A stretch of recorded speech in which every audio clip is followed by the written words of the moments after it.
We are here with Karen Cooper, the Director of Financial Aid here at Stanford University. And Karen, thanks so much for being with us today. Oh, you're very welcome. Karen, one of the big things that students often struggle with in the financial aid process is they receive offer letters from several different schools, and they come in several different formats. They all look different. So as a student, what should I be doing to make sense of this information and organize it for myself so I can actually compare them across each other? That's a really good question. So I think the important thing to do is pull out the information that you're going to compare from each one. And you might have to search around for it. But what I would start with is the estimated cost of attendance. So almost every school is going to have a full estimated cost of attendance right there on their award letter for you. And that includes these components like tuition, room and board, the things that we are billing students for, as well as allowances for books, personal expenses, transportation. So I want you to think about each one of those items and think about whether that's a realistic estimate of the costs at that institution for you. Great. So when I receive a financial aid award letter, they may give me the estimated cost of attendance. Will they always include all of these items in their estimated cost? They may not break down all of the details for you. And some schools might include just the direct costs, the tuition and housing expenses that they're billing you for. So you might have to go look for what's a good book allowance at that institution. But if it's not directly there on their award letter, it should be on the school's website somewhere. Okay, so the first thing I do is I really figure out what is the full cost to attend this university: tuition, room board, books, transportation, other costs.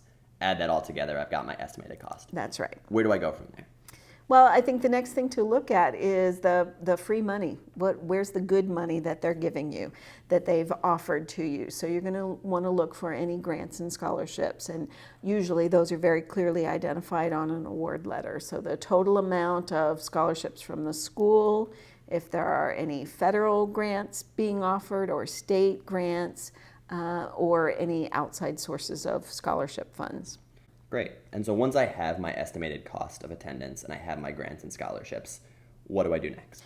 So the difference between those two figures, I think, is a really important thing to look at as you're comparing from school to school.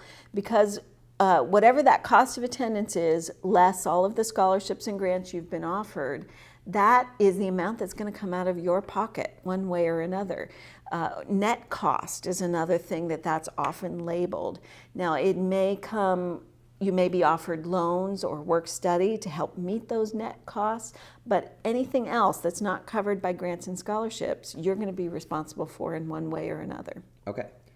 So after we get that net cost number, before we talk about my family contributing, which is sort of, probably the toughest thing to do, what are some of the different options that the school will give me? So I think the next thing to think about is, have you been offered work study eligibility, an opportunity to work during the year on campus that allows you as the student perhaps to cover some of those personal expenses that are listed in the cost of attendance? And I'm still, during work study, I'm still a full-time student. That's right. So, typically work study jobs, students are working 7 to 10 hours a week. So a reasonable amount of work that allows you to stay engaged with your studies.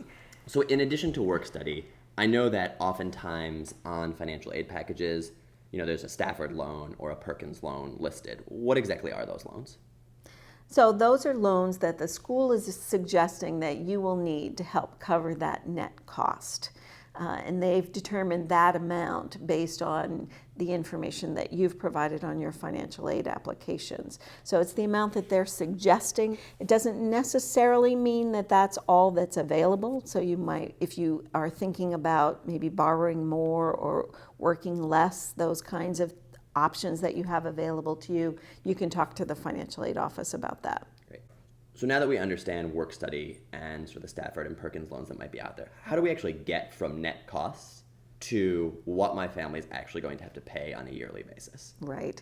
So, your net cost is just the overall picture of what you and your family are going to be responsible for. But you, the student, may be able to pick up some of that net cost with the work study and loans.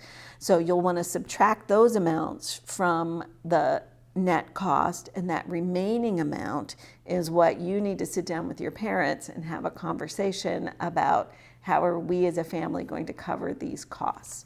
Generally, the school is expecting that that remaining amount would be picked up by your parents.